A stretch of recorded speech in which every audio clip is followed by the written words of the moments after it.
Bang Doli, apa yang kemudian menjadi titik temu bahwa ini sudah ditetapkan Pilpres dan Pileg pada 28 Februari, hari Rabu seperti biasa, dan juga nanti Pilkada serentak hari Rabu 27 November 2024. Alasan-alasannya, Bang Doli singkat.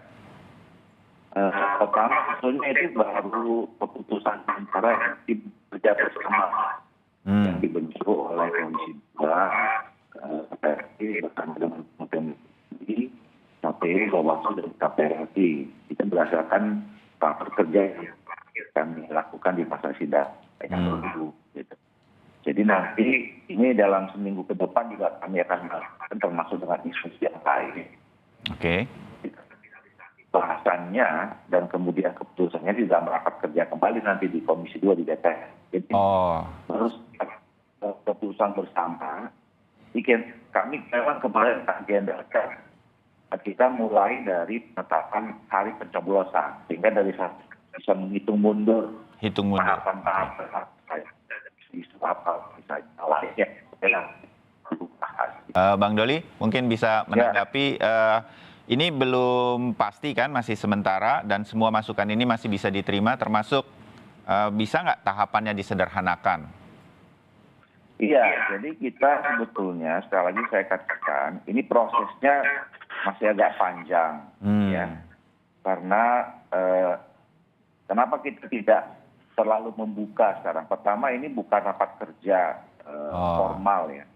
Ya, karena kami ingin baru kelompok kecil saja dan sampai ke kesimpulan ini ya. Oke. Iya, jadi kami sih dengan senang hati seperti biasanya di Komisi 2 menerima masukan dari masyarakat ya. Apalagi TV yang sering nyampaikan kita tunggu-tunggu juga, sering tunggu gitu. Jadi nggak perlu ada yang dikhawatirkan. Apalagi sebetulnya dalam kajian ini kan kita harus objektif, harus ada alasan-alasan yang akademik gitu ya. Jadi nggak usah dikait-kaitkan juga dengan soal politik, misalnya kepentingan partai politik, terus kemudian tadi ada bicara soal calon presiden. Kita sih nggak ada mempersoalkan soal itu gitu ya. Nah kita ingin supaya pemilu di tahun 2024 itu adalah pemilu yang betul-betul lebih baik dibandingkan pemilu sebelumnya. Walaupun sekali lagi kita sepakati bahwa 2024 itu adalah pemilu yang kompleksitasnya sangat tinggi.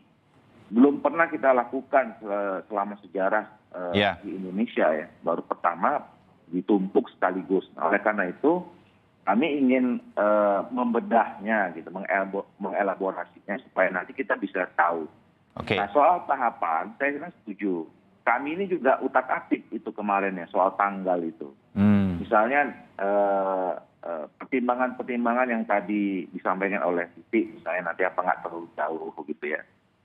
Dengan pilkada yang nanti akan berkaitan dengan soal masa pelantikan presiden macam-macam gitu. Tapi kita juga berbenturan dengan misalnya soal hari puasa, ya, terus kemudian Lebaran.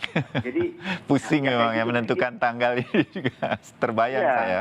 Kemarin kita udah mau cenderung udahlah jangan terlalu jauh mundur dari April, di bulan Maret. Nah ternyata kita lihat tanggal 9 Maret itu sudah mulai bulan puasa. Terus dihitung, nggak masalah lah kalau misalnya 3 hari sebut. Tapi ternyata dalam undang-undang itu masa rekapitulasinya 35 hari. Nah kalau kita buat tanggal 6 Maret 35 hari, itu jatuhnya di 10 April yang hari Lebaran. Nah, jadi panjang benar diskusi kita. Gitu. Nah sampailah sementara ini kita hitung, kita tempatkan di tanggal itu. Nah nanti kita lihat apakah memang dimungkinkan penyederhanaan tahapan. Ya. Kami juga sudah mulai nih bicara misalnya, jadi masih banyak isu ya. Satu misalnya soal jumlah pemilih per dapil. Kita punya pengalaman kemarin di pilkada 300. Saya kira kan makin dekat jarak orang datang ke TPS itu kan makin bagus. Jadi artinya makin banyak banyak TPS makin bagus gitu. Misalnya lagi soal masa kampanye ya. Apakah misalnya perlu selama yang seperti kemarin-kemarin misalnya ya. Terus kemudian masa pencocokan dan penelitian DPT Karena saya sering agak cerewet soal ini. Saya bilang sama pemerintah, terutama pemerintah dalam negeri, kalau persoalan DPT ini kan selama ini terjadi karena memang masalah data kependudukan kita belum begitu baik. Ya. Nah, hulunya itu di situ. Jadi ini DPT ribut-ribut ini kan soal dihilir di KPU saja, di penyelenggara saja. Ya, nah, terbayang. apakah misalnya dalam 2 tahun ke depan ini kita bisa atau mampu menyelesaikan urusan di hulu soal data kependudukan? Ya. Nah, kalau data kependudukan kita udah baik gitu ya. Mungkin berkurang juga itu kisruhnya ya. Ya.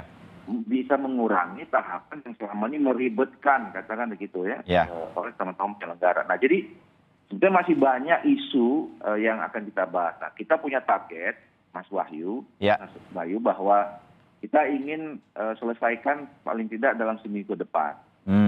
Jumat, Sabtu, Minggu depan kami mau konseling lagi. Nah, dengan harapan di tim bisa selesai, paling tidak menginventarisir sejumlah masalah atau isu yang nanti kita akan bawa ke publik, baru kemudian kita bahas di rapat kerja. Nah, mudah-mudahan sebelum, karena ini kan nanti ada kaitan dengan penganggaran juga. Ya, ini kan sekarang kalau menurut siklus di DPR sedang membahas pembahasan awal perencanaan anggaran dan kerja di masing-masing kementerian dan lembaga.